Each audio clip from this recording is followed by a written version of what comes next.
Hi Year 7, this is an overview of the Science Photography category for this year's Science Talent Search.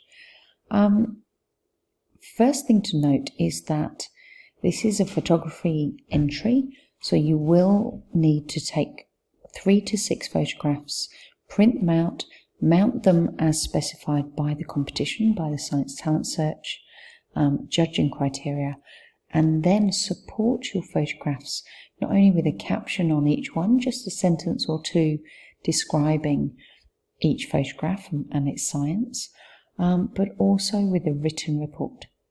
Now, I'll come back to the photograph. Let me just start with the written report. So that is up to 800 words. That could be a couple of sides of A4 typed. So it's quite, the maximum length is quite long. There is no minimum length there, okay?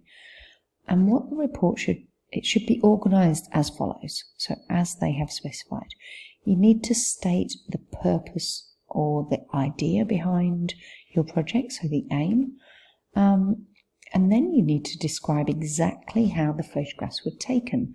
So you need to describe the camera that was used, even if that's on your phone, what kind of camera, the quality of the photographs that it takes, and any modifications that you have done to the photographs. So you can use filters and Photoshop and things like that, but you need to keep in mind that you need to submit not only your final photographs but the original for the judges to be able to see what changes you've made, and you need to be able to explain how those changes were made in a scientific method of sorts.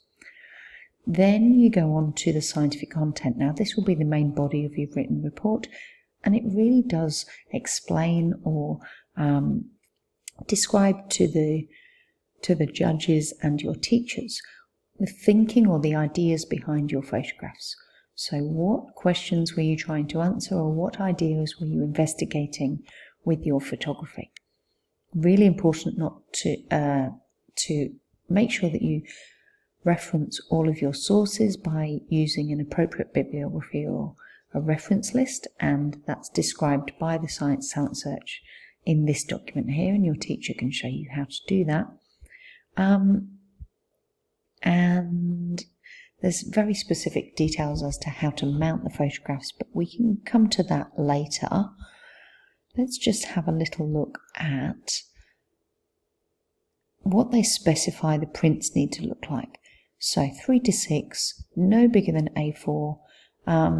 You don't need to mount them professionally, but they do need to be stuck to card, okay? And each photograph must be on a separate sheet of card, so you can't put them all together. Each one, and this is important that you follow these instructions, must have a title. So give each photograph a title, a caption, which is a short explanation underneath, a few sentences explaining that photograph, so that someone looking at the photograph understands what it means, and then your name and your school on the front for the competition.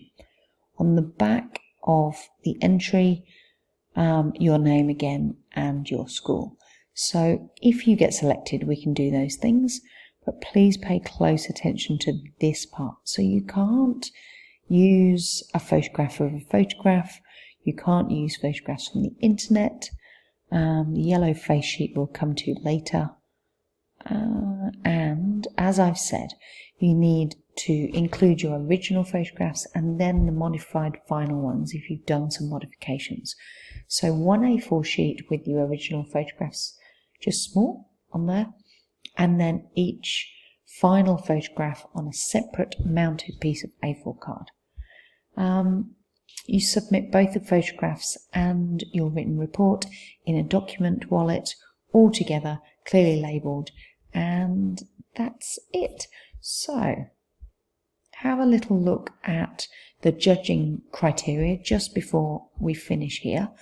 So when assessing the entries, it says, this is what the judges are looking for. So this is what you need to pay attention to. All the handbook guidelines, so that's everything we've gone over here. An explanation of the scientific topic or idea. The relevance of those photographs. So do they tie in nicely with the explanations? technical skill in producing the photographs. So do the other photographs in focus, and do they meet?